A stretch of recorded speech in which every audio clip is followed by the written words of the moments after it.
Hey guys, Nick here, and today we are getting into part 30. Holy Jesus, this has been a long-going series, but hey, I teased that for quite a long time now, so to keep saying it over and over again would be moot at this point. But anyways, we're getting into part 30 of What If Dale Survived the Remake, whereas last time we covered the entrance into Alexandria and, little hint, at Dale and his eye, which has become a little bit more noticeable with the red, but not noticeable to our group yet. And we're going to get into a little bit of that today, but mainly some of Alexandria and continuing on to the next part, obviously. But before that, really quick, you should definitely hit that subscribe button because, as I've said over the course of the past few videos, this channel is about to get a whole heck of a lot more epic with laptop edition. I cannot stress that enough, how happy I am and how you guys have also seemed to like it a little bit more too. So definitely hit that subscribe button for any newbies or people who aren't subscribed, because you definitely will not be disappointed, story and laptop stuff included. Anyway, let's get on to the tale here. So after Dale's whole flash at the end of the last episode with his eye and everything, seeing the dead people and Shane and everything, Reg picks up on this just like Tyrese did and asks him like, "Hey man, are you alright?" Because he notices. Keep in mind, as I've said, Dale's eye and everything, that has not become noticeable yet, even if it is a slightly more red, like barely. They haven't noticed it yet, and Reg just thinks like he's just dazed off and in his own world. But Dale reassures him that he's alright, and frankly just says everyone else is having, gonna have a little bit of a hard time getting used to Alexandria and being in a place that's actually, legit. And he thinks that it's just down to the fact of him dazing off. He already dazed off before he came here, but he just thinks it's down to him getting older. For one thing, that's just a small excuse, and for another, nearly dying like 2 to 3 times. That'll definitely do that to you. And he just thinks that he needs time to, chill, especially because he had to get his freaking arm removed and replace it with a shotgun, but that was his choice. But Reg understands, and they both go their separate ways, and that ends the interview thing that they were doing.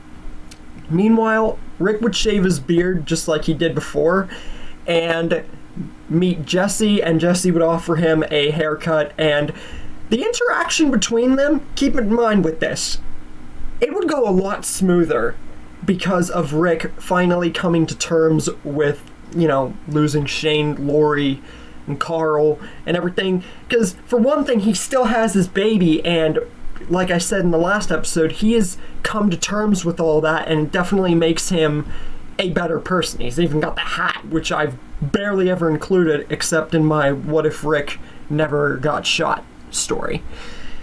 And Jesse would also obviously know at this point about the loss of Rick losing Carl and Lori and everything, and having to care about his baby all by himself. See, it was Rick alone before he got with Michonne in the original story, but there's no Michonne here, and Carl's dead, so that definitely throws a lot more on to what Jesse knows about Rick. And I guarantee she would even tell him like, "Hey, you ever need a sitter for your baby, I'm definitely one that can help you out." Because she wouldn't talk about Carl and Ron here because, Carl's bye-bye. So yeah, we don't get Carl and Ron whole, friend-hate relationship, which will definitely throw a lot into the mix. And Rick would definitely, as I said, be a lot nicer about this and take her up on the offer. Because, for one thing, he's all by himself, and what reason has he not to? He already threw that whole big speech at Deanna during the interview. Why wouldn't he want to take Jesse up on that offer? Meanwhile, this is something I've never really touched upon, but Noah's actually with the group for once, which is I've really never touched upon Noah in any of my stories, ever. So, Glenn, Tara, Noah, and Aiden and Nicholas, that whole beginning arc would happen, episode, more rather, and then Glenn would punch Aiden because, being dumb. And this is the point where we would get everyone's jobs, more or less, because we already got the characters. I'm not gonna explain what the other characters who got their original jobs did, because it was never really a big deal, like Eugene, Rosita, and all of them. I'm gonna mention the characters that are important to the story getting the jobs, which is, I've done that regardless, but it's an extra reminder, especially for new people. So Rick would obviously be the first one, and he would be the constable for Alexandria. One thing, the hat just gives it away for Deanna, and Rick would have definitely spilled it over in his huge speech in the last episode. So if that speech didn't convince Deanna to make him the constable of Alexandria, the hat would. I mean, he wore the hat during the speech, but that's beside the point. So he would be the constable, obviously, but he would be alone this time rather than Shane, Michonne, or anybody being around. So that's a bit different than what I've usually done. Sasha would, I feel, go to be the lookout watcher, but it would definitely be a much nicer request and different approach to Deanna about it, because Tyrese is still alive, making Sasha's character a little bit better. Except Abraham ain't around, so once Tyrese goes, that's it for her. Her character's just the same as it was. Now, as for Glenn, Nicholas, and Noah and all that going to the place where they did, at this point, I originally, usually if like T-Dog or Tyrese or Bob is around, I just have them replace the death of Noah. But here's the thing. For one thing, Bob is not around. And for another, Noah is around and T-Dog is dead. So that throws a lot of like the original story into the mix. And as for Tyrese, you might be wondering about him. I feel that with how they've gone with Tyrese, Dale, and Eastman, that Tyrese would ultimately want to stay back and be a part of the council, because at this point, let's look at the specifics here. This is something I really don't think I've thrown a lot of council members into the mix before. Maybe my What If Madison's Family Joined Rick story I've done this, but let's look at who we've got for the council here and see why it's like this big or important whenever Tyrese decides to stay back. You got Tyrese, Dale, and Eastman as a part of the council, and then you got Maggie, who I definitely feel would be a part of the council still. So with this many people, you definitely would make Deanna, whatever suspicion or anything she might have felt before Gabriel talked to her, that's like thrown out the window at this point. And he's not even talked to her yet to rant out the group. And like I said, I think my What If Madison's Family Joined Rick, I've definitely thrown a lot of council members in. But anyway, then we would get a nice moment with Sam getting along with Mika and Megan. And I've had them live in Alexandria before. And this would definitely help Sam's character development. Not often have I made him go with his stupid fate of, crying like a little baby in freaking season 6 and getting himself eaten. So that ain't gonna happen here again in this story, because he's actually, not only because Carol's around, because they haven't even talked yet, but because he has kids around him who have been out there and experienced what happened. That would definitely help his character development. And here's something real we gotta talk about. Speaking of Ron and Carl, since Carl ain't around, that means that Ron and Enid, they're gonna remain a couple.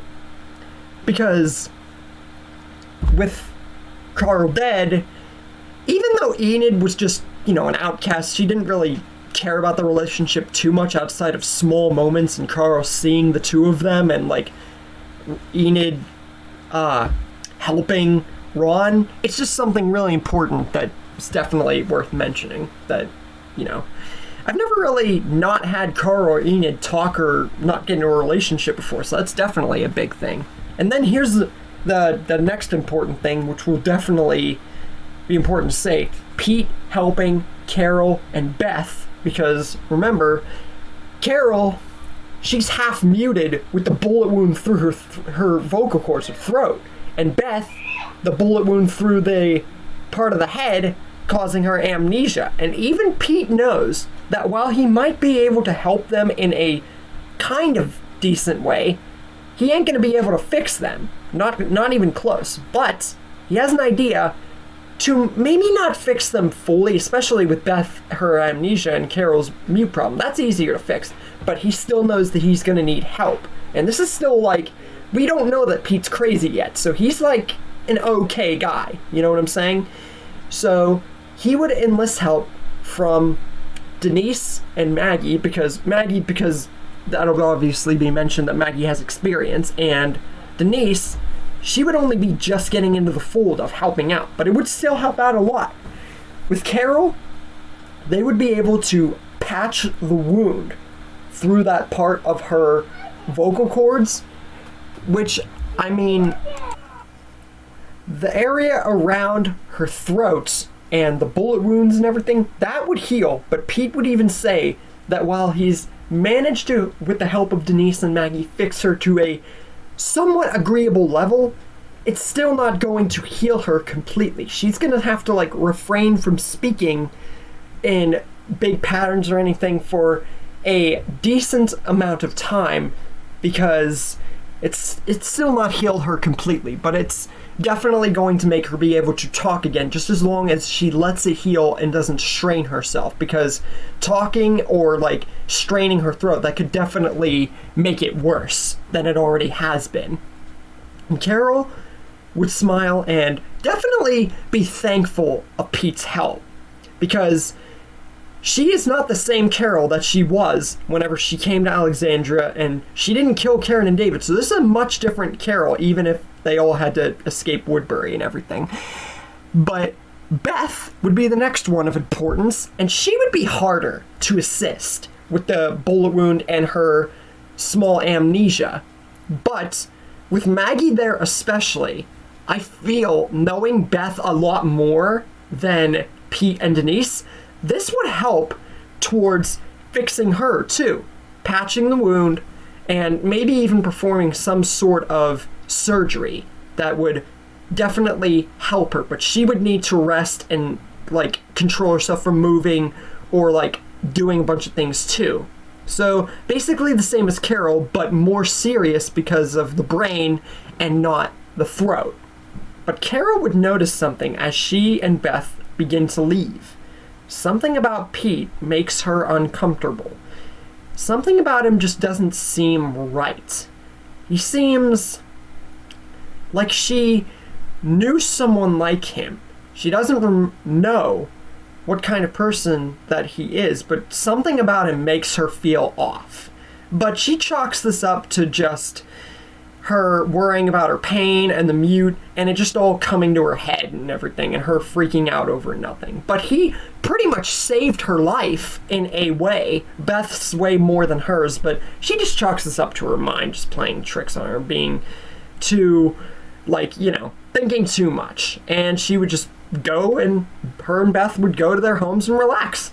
Now, Glenn, Nicholas, Noah, and all of them, it would go the exact same as the story, which is definitely something I've never done. Tara would get injured because Aiden and them being stupid. Noah would get killed because, again, stupid. And once they get back to Alexandria and they find out what happened, Tyrese would feel utterly awful about this because he wanted to go.